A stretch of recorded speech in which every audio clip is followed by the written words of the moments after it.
नमस्कार, मैं रहबर सिंह बारी। आज के इस बुलेटिन में बात होगी दो राज्यों के मुख्यमंत्री पर लटकी गिरफ्तारी की तलवार की। इंडिया गठबंधन में सीट शेयरिंग को लेकर चल रही तेजी के साथ कवायद की। झारखंड में सरकार बचाने को लेकर चल रही कवायद की। और अंत में बात होगी फ़लस्तीन इजराइल के बीच हो रहे युद्ध के बीच अमेरिका द्वारा उठाए गए बड़े कदम की। तो शुरुआत करते हैं आज की सबसे बड़ी खबर से। जी हाँ, आपने सही सुना। अ, देश के दो राज्यों के मुख्यमंत्रियों के ऊपर गिरफ्तारी की तलवार लटक गई है और ये दोनों ही मुख्यमंत्री इंडिया गठबंधन से जुड़े हुए हैं। आरोप ये भी लगाया जा रहा है कि जिस प्रकार से ईडी एक बार फिर से लोकसभा चुनाव के पहले सक्रिय हो गई है, उससे इंडिया गठबंधन के जो घटक दल हैं, उनके ऊपर लगातार कार्रवाई पर कार्रवाई शुरू कर दी गई है। आरोप ईडी पे लगाया जा रहा है जिस प्रकार से बीते दिनों हुए 5 राज्यों में विधानसभा चुनाव के दौरान ईडी लगातार सक्रिय रही और विपक्षी दलों के नेताओं के ऊपर लगातार कार्रवाई की जाती रही, छापेमारी होती रही। उसी प्रकार से लोकसभा चुनाव से पहले भी एक बार फिर से ईडी सक्रिय हो गई है। सबसे पहले तलवार लटकी हुई है दिल्ली के मुख्यमंत्री और आम आदमी पार्टी के राष्ट्रीय अध्यक्ष अरविंद केजरीवाल पर, जिनके ऊपर शराब नीति को लेकर ईडी ने 2 बार समन भेज चुकी है और उनसे कार्यालय में हाजिर होने के लिए कहा गया है। हालांकि पहली बार जब समन भेजा गया था तो अरविंद केजरीवाल ने ये कहते हुए वहां जाने से इनकार कर दिया था कि वो इस वक्त 5 राज्यों में हो रहे विधानसभा चुनाव में सक्रिय हैं और उसमें बिजी हैं। दूसरी बार जब समन भेजा गया तो अध्यात्म के लिए 10 दिनों के लिए अरविंद केजरीवाल बाहर चले गए। बीते दिनों ही वो वापस आए। अब एक बार फिर से ईडी ने उन्हें समन जारी करते हुए कहा है कि जल्द से जल्द वो ईडी के कार्यालय में अपनी हाजिरी दें, हाजिर हों। अरविंद केजरीवाल ने उसका जवाब देते हुए एक पत्र लिखा है ईडी को कि जिस प्रकार से उन्हें नोटिस दी गई है वह पूरी तरह से कानून के विरुद्ध है और नियम के विरुद्ध है। उन्होंने कहा कि पर्सनली अर्थात व्यक्तिगत रूप से किसी को ईडी अपने कार्यालय में इस प्रकार से बुला नहीं सकता है। आपको बताते चलें कि शराब नीति मामले में दिल्ली के उप मुख्यमंत्री मनीष सिसोदिया और राज्यसभा सांसद आम आदमी पार्टी के वरिष्ठ नेता संजय सिंह पहले ही जेल जा चुके हैं। अब ऐसे में मौजूदा मुख्यमंत्री अरविंद केजरीवाल पर भी गिरफ्तारी की तलवार लटक गई है। अगर अरविंद केजरीवाल गिरफ्तार होते हैं तो इससे इंडिया गठबंधन को बड़ा झटका लोकसभा चुनाव से पहले लग सकता है।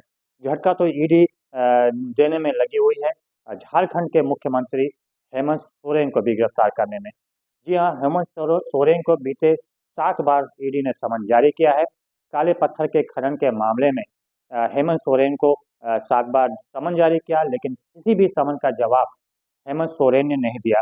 ऐसे में अब अंतिम नोटिस ईडी ने उन्हें जारी किया है और कहा है कि 5 जनवरी को या तो वो हाजिर हों, नहीं तो उनके खिलाफ कार्रवाई की जाएगी। इससे पहले अरविंद केजरीवाल पर भी जब समन अंतिम तीसरी नोटिस जारी किया उसमें कहा गया कि अब या तो पहले जमानती वारंट उसके बाद गैर जमानती वारंट उनके खिलाफ जारी किया जाएगा।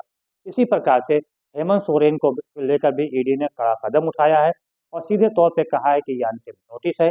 यदि 5 जनवरी को वो हाजिर नहीं होते हैं ईडी कार्यालय में तो उनकी गिरफ्तारी भी सुनिश्चित की जा सकती है। अर्थात पहले उनको उनके खिलाफ जमानती वारंट और उसके बाद फिर गैर जमानती वारंट के खिलाफ जारी किया जाएगा। इसे देखते भागते हुए गिरफ्तारी को आशंका को भागते हुए हेमंत सोरेन ने भी मास्टर स्ट्रोक खेला और सरकार को बचाने के लिए अपने झारखंड सरकार को बचाने के लिए एक नया कदम उठा लिया है। उन्होंने विधायक दल नेताओं को विधायकों को बुलाया है। विधायक के दल की बैठक यानी कि बुधवार शाम को ही होनी है और इस बैठक में पूरी संभावना व्यक्त की जा रही है कि झारखंड की जो बागडोर है वो हेमंत सोरेन अपनी पत्नी पल्लवी सोरेन को सौंपने जा रहे हैं। अर्थात विधायक दल में सर्वसम्मति से पल्लवी सोरेन को अपना नेता चुन लिया जाएगा और फिर इसके पश्चात पल्लवी सोरेन झारखंड की मुख्यमंत्री बन जाएंगे। क्योंकि जिस प्रकार से बुधवार सुबह लगभग 6 बजे से ही ईडी की अलग-अलग टीमों ने झारखंड के 12 स्थानों पर छापेमारी प्रारंभ कर किया है और अभी तक अलग-अलग स्थानों पर वो जांच कर रही है। उसको देखते हुए हेमंत सोरेन पर कार्रवाई की तलवार पूरी तरह से लटक गई है। इसको देखते हुए बुधवार का मतलब शाम में सभी की निगाहें विधायक दल के नेताओं पर विधायक दल की बैठक पे लगी हुई जहाँ पे सर्वसम्मति से पल्लवी सोरेन को विधायक दल का नेता चुना जाएगा। उम्मीद यही जाहिर की जा रही है कि कल यानी बृहस्पतिवार को पल्लवी सोरेन को मुख्यमंत्री की बागडोर उनको थमा भी दी जाएगी। आपको पता चले कि पल्लवी सोरेन अभी किसी भी सदन की सदस्य नहीं है। हालांकि उनके लिए एक विधायक ने एक सीट से त्यागपत्र दे दिया है ताकि इंडिया गठबंधन हेमंत सोरेन की पत्नी पल्लवी सोरेन को वहां से अपना प्रत्याशी बनाए और उनको जिताकर सदन में पहुंचाए। बहरहाल तेजी के साथ ये कवायद चल रही है और बढ़ती हुई ठंड में राजनीतिक गर्मी भी तेजी के साथ बढ़ने लगी है। जाहिर सी बात है, अगर इन दोनों मुख्यमंत्रियों की गिरफ्तारी होती है तो इसका लोकसभा चुनाव पर बड़ा प्रभाव पड़ना तय है, क्योंकि दोनों ही दल, चाहे वो झारखंड मुक्ति मोर्चा हो, चाहे वो आम आदमी पार्टी हो, वो इंडिया गठबंधन दल के सदस्य हैं और दोनों ही मुख्यमंत्री प्रभावी अपना प्रभाव भी अपने अपने क्षेत्र में रखते हैं। खासतौर पर अगर अरविंद केजरीवाल की बात किया जाए तो हरियाणा, पंजाब, दिल्ली के अलावा गोवा में उनका प्रभाव है। इसके अलावा झारखंड मुक्ति मोर्चा के राष्ट्रीय अध्यक्ष और मुख्यमंत्री, झारखंड के मौजूदा मुख्यमंत्री हेमंत सोरेन का झारखंड के अलावा आसपास के राज्यों में भी खासा प्रभाव है। ऐसे में अगर दोनों की गिरफ्तारी सुनिश्चित होती है तो गठबंधन को झटका तो लगेगा, लेकिन साथ साथ ये भी है, उम्मीद जाहिर की जा रही है कि सहानुभूति भी मिलेगी। इन दोनों के ऊपर कार्रवाई की तलवार लटकी हुई है और इसे लेकर विपक्षी दलों ने, खासतौर से इंडिया गठबंधन के दल के जो शीर्ष नेता हैं, वो सीधा उन्होंने तीखा प्रहार भी भारतीय जनता पार्टी पर शुरू कर दिया था, केंद्र सरकार पर शुरू कर दिया है। समाजवादी पार्टी के राष्ट्रीय अध्यक्ष और उत्तर प्रदेश के पूर्व मुख्यमंत्री अखिलेश यादव ने सीधे तौर पे कहा है कि 2014 में आए थे, 2024 में चले जाएंगे।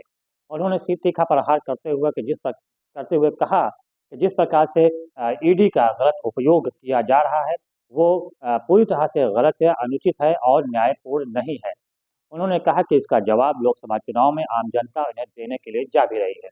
इसके अलावा कांग्रेस पार्टी के राष्ट्रीय अध्यक्ष मल्लिकार्जुन खड़गे ने भी तीखा प्रहार केंद्र सरकार पर किया है। उन्होंने कहा कि इंडिया गठबंधन के खिलाफ जिस प्रकार की कार्रवाई की जा रही है उसकी पूरी उम्मीद पहले से ही थी, इसलिए इंडिया गठबंधन इससे डरने वाला नहीं है और पूरी मजबूती के साथ वो लोकसभा चुनाव में उतरने के लिए जा रहा है।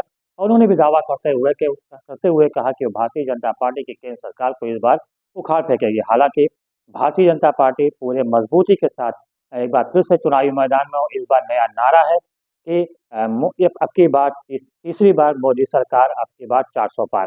जाहिर बात है, इस नए के नारे के सहारे और जो बीते 5 राज्यों में विधानसभा चुनाव हुआ था, उसमें 3 राज्यों में जीत के बाद जाहिर सी बात है कि दृढ़ इच्छा शक्ति भी भारतीय जनता पार्टी की काफी बढ़ चुकी है और पूरी मजबूती के साथ लोकसभा चुनाव में उतरने भी जा रही है। इसीलिए 400 पार का नारा भी दिया जा रहा है और दावा भी किया जा रहा है कि 400 से पार इस बार भारतीय जनता पार्टी अर्थात केंद्र सरकार को सीटें मिलने जा रही हैं। हालांकि इंडिया गठबंधन ने इस दावे को खारिज करते हुए कहा कि इस बार भारतीय जनता पार्टी 100 के अंदर, अर्थात जो एनडीए गठबंधन है वो 100 के अंदर सिमट कर रह जाएगा और केंद्र से भाजपा सरकार को उखाड़ फेंकेंगे। बहरहाल ये तो आने वाला वक्त ही बताएगा कि आखिर होता क्या है। बात किया जाए अगर आंध्र प्रदेश की, तो वहाँ पर कांग्रेस को एक नई उम्मीदें नजर आने लगी हैं। जाहिर सी बात है कि जब आंध्र प्रदेश को राज्य को तोड़कर तेलंगाना बनाया गया था तो कांग्रेस को वहाँ के लोगों का आक्रोश झेलना पड़ा था और यही वजह थी कि वहाँ से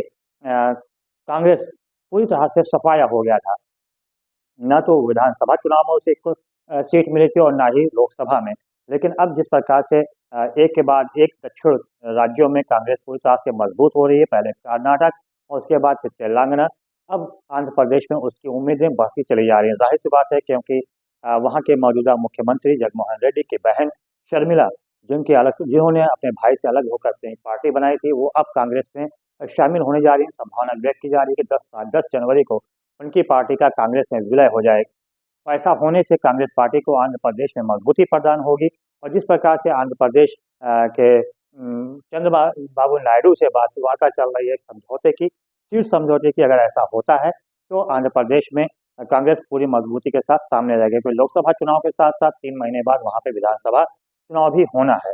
ऐसे में कांग्रेस शर्मिला को एक काफी बड़ी जिम्मेदारी शर्मिला को सौंप सकती है आंध्र प्रदेश की।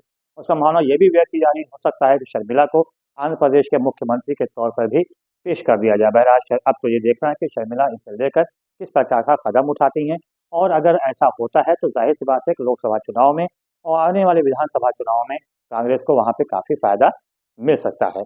अब अंत में बात किया जाए इसराइल और फिलिस्तीन युद्ध की, तो वहाँ पे अमेरिका ने एक बड़ा कदम उठाया। वहाँ पे उन्होंने युद्धपोत अरब सागर में नया भेजा हुआ था और लाल सागर में उसको अमेरिका ने वापस कर लिया है।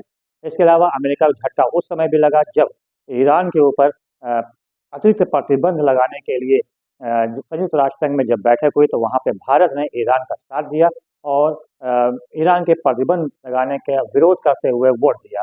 इससे अमेरिका को बड़ा झटका लगा, जबकि ईरान का समर्थन में भारत के आने से ईरान को भी मजबूती मिली। इससे देखते हुए ही अमेरिका ने भांप लिया है कि अब उसका वर्चस्व कायम होने वाला नहीं है, इसीलिए उसने अपने कदम को पीछे हटाना भी शुरू कर दिया है। हालांकि इस बीच सबसे बड़े खबर सामने ये छनकर आई कि हमास के जो सेकंड चीफ हैं उनको लेबनान में एक बमबारी में लेबनान में वो मारे गए, शहीद हुए। इसको लेकर भी हमास को तगड़ा झटका लगा। बहरहाल अब देखना यह है कि हमास इसका बदला किस प्रकार से लेता है। जिस प्रकार से बीते दिनों हुई ईरान के रेवोल्यूशन जो सेना है उसके उपाध्यक्ष जो थे मौसावी को सीरिया में वहाँ पे बमबारी में वो मारे गए थे। इसके बाद से अमेरिका इसराइल के खिलाफ ईरान और हमास पूरी तरह से अब मोर्चा खोलने जा रहा है। बहरहाल देखना ये होगा कि आने वाले समय में इसराइल को और कितने बड़े युद्ध का सामना करना पड़ेगा। फिलहाल शहबाज तिवारी को दीजिए इजाज़त। बहुत बहुत धन्यवाद। जय हिंद, जय भारत।